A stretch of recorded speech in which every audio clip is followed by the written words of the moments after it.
এই রাস্তার মাপটা একটু ভালো করে নাও। জি কন্ট্রাক্টর সাহেব। ফিতাটা ভালো করে ধরো, মাপ কিন্তু অ্যাকুরেট হওয়া চাই। তুমি রাস্তার ওই মাথায় যে ফিতাটা ধরো, হ্যাঁ ভালো করে ধরো। আর এইদিকে ভালো করে ধরছো না কেন? এখানে ধরো। হ্যাঁ, তাইলে এই রাস্তার মাপ এসেছে 12 ফুট। 12 ফুট লেখো। জি লিখছি। তাহলে এখানে রাস্তা চওড়ায় 12 ফুট হবে, বুঝতে পেরেছো?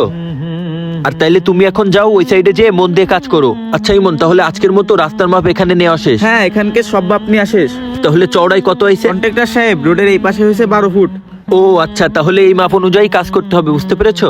আর কাজটা তোমরা কিন্তু একটু ভালোভাবে করবা। জি ঠিক আছে, কাজ ভালোভাবেই চলতেছে। ওই যে গাড়িতে মাল নিয়ে যাচ্ছে, আর এই যে এই পাশে ইট বিছাচ্ছে, সবকিছু ঠিকঠাকই আছে। শোনো, এটা কিন্তু জনগণের কাজ, এটা কিন্তু ভালো হওয়া চাই। কাজের জন্য একদম 19-20 না হয়, কারণ আমার কাজের কিন্তু কোথাও বদনাম নেই। তাই তোমরা কিন্তু ভালোভাবে কাজ করো। জি সবকিছুই ঠিক আছে, সমস্যা নেই, আপনি একদম চিন্তা করেন না।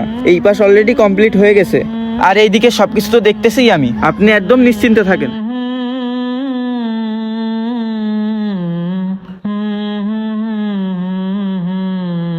কাকা, আপনি এখানকার কন্ট্রাক্টর? জি চাচা, আমি এখানকার কন্ট্রাক্টর। আপনার সাথে কয়টা কথা আছে। কি কথা বলবেন বলেন।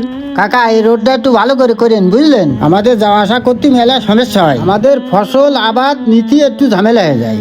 এই জন্য একটু ভালো করে করবেন। আগে এক কন্ট্রাক্টর আইলো, তারা রাস্তা করে গেছে, একবার ফাঁকি ঝুঁকি দিয়ে চলে গেছে। আপনি একটু ভালো করে দিয়েন, তাহলে মানছি আপনাদের জন্য দোয়া করবে। জি চাচা, অবশ্যই। আমি জনগণের কাজ নিজের মনে করেই করি, আর আপনারা যাতে একটা ভালো রাস্তা পান সেটা আমি 100% চেষ্টা করব। আপনারা নিশ্চিন্তে থাকতে পারেন। হ্যাঁ, এই কথা ওই কন্ট্রাক্টর বলিল, এবারে ফাঁকি ঝুঁকি দিয়েছে চলে গেছে। আপনিও যেন এরকম ফাঁকি ঝুঁকি দিয়েছে চলে যাবেন না। না চাচা, আপনি হয়তো আমাদের কাজ সম্পর্কে জানেন না। আমরা যেখানেই কাজ করি সেখান থেকেই সুনাম কুড়িয়ে যায়।